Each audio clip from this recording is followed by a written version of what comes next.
ছাদ বদলের রান্নাঘর থেকে প্রত্যেককে শুভকামনা জানিয়ে আজকের পর্ব শুরু করছি।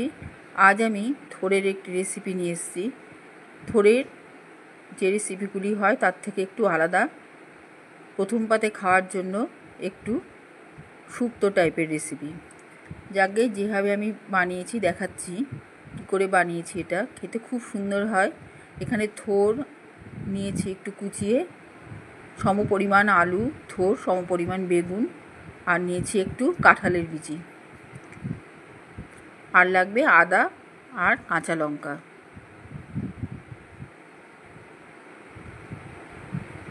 এখানে কাঁঠালের বিচি বেশ কিছুটা কেটে রেখেছি।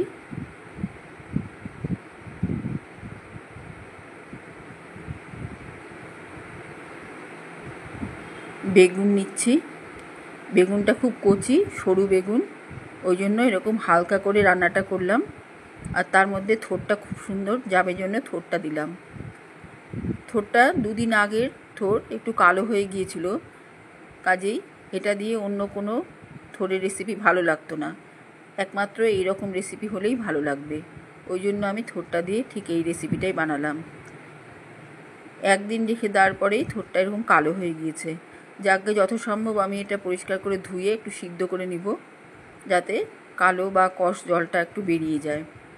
কচি হলে, ফ্রেশ থোড় হলে আমি এমনি দিয়ে দিতাম, সেদ্ধ করতাম না।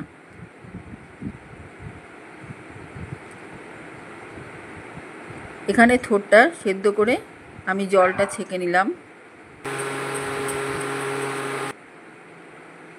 কড়াইতে তেল গরম করে প্রথমে আমি বড়ি ভেজে নেব।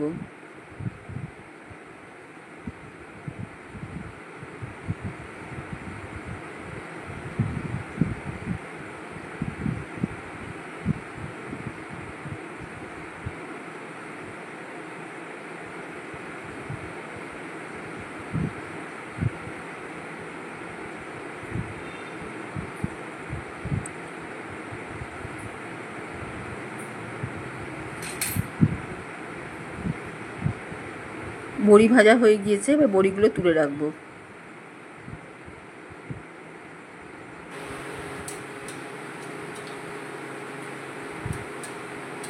খুব একটা কড়া করে ভাজবো না, একটু লাল লাল হতেই আমি বড়িগুলো এবার তুলে রেখে দিচ্ছি।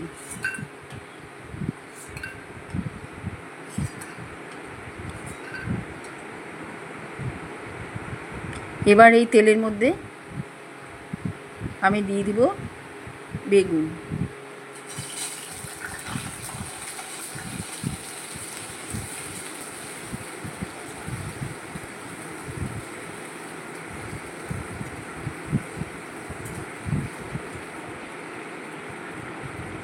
কাঁঠাল দানা দিয়ে দিলাম।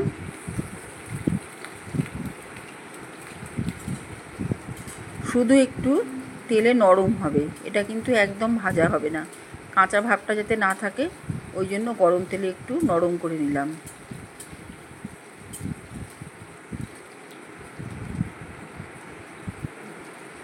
রস রস ভাবটা যাতে থেকেই যায় সেরকম করে আমি নামিয়ে নেব। একটু লবণ দিলাম।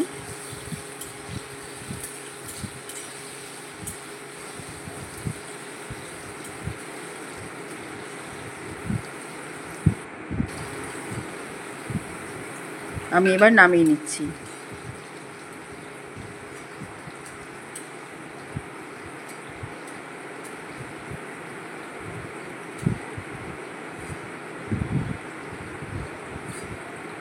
আমি বড়ি যেই বাটির মধ্যে তুলেছিলাম তার মধ্যেই এটা রেখে দিলাম। এবারে আলু দিয়ে দিলাম। আলুটাও তাই খুব একটা কড়া ভাজা হবে না, শুধু আলুর যে কাঁচা রসটা টেনে গেলেই নামিয়ে নেব। আলুতেও আমি লবণ দিয়ে দিলাম।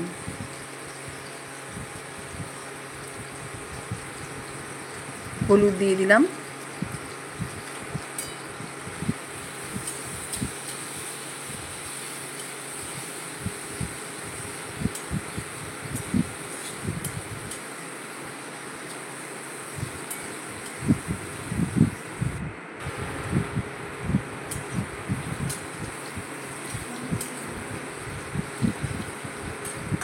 মোটামুটি হালকা একটু রং ধরে এলেই এবার নামিয়ে নেব।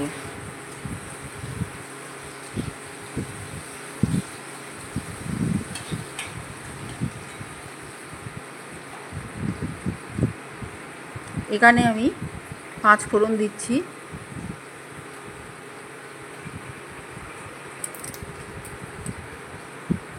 তেজপাতা,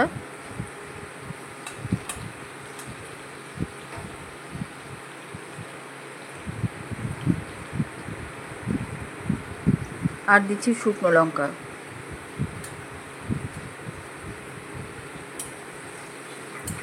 এই দিয়ে 5 ফোড়ন শুকনো লঙ্কা দিয়ে ফোড়নটা দিয়ে আলুটাকে ভেজে নিচ্ছি।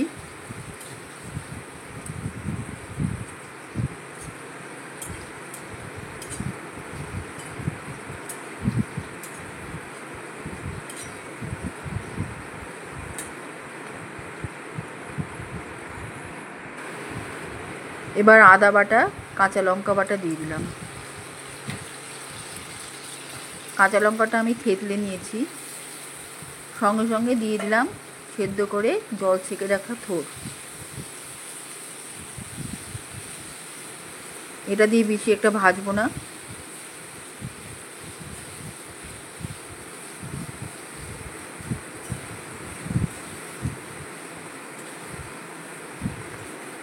একটু কষিয়ে নিচ্ছি।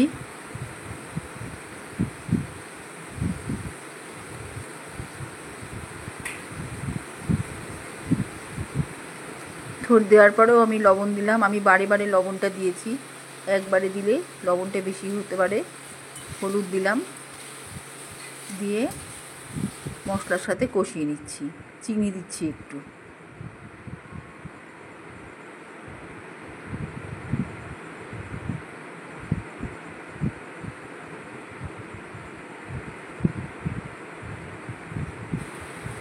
এবারে বড়ি, বেগুন, কাঁঠালের বিচি ভাজা একবারে দিয়ে দিলাম।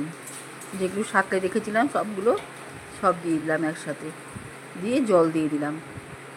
এবার একসাথে এটা ফুটিয়ে নেব।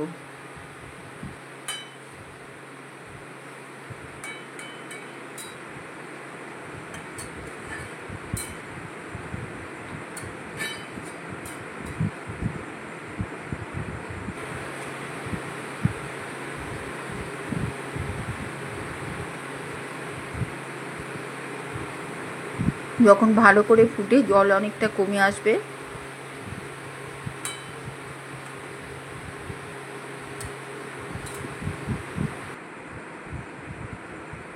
তখন আমি এর মধ্যে একটু সামান্য চালের গুঁড়ো দিয়ে দেব।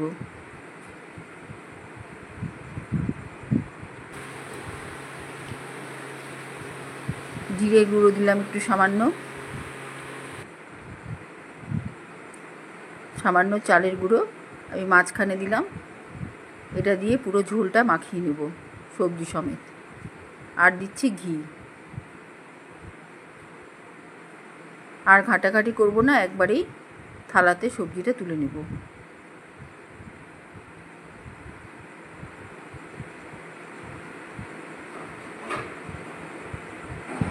এবারে আমার এখানে সবজিটা আমি একটা থালার মধ্যে তুলে নিয়েছি। অনেকটা জল টেনে গিয়েছে। এরকম একটা তরকারিতে পরিণত হয়েছে। খেতে খুব সুস্বাদু, থোড়ের গুণও পাওয়া যাবে।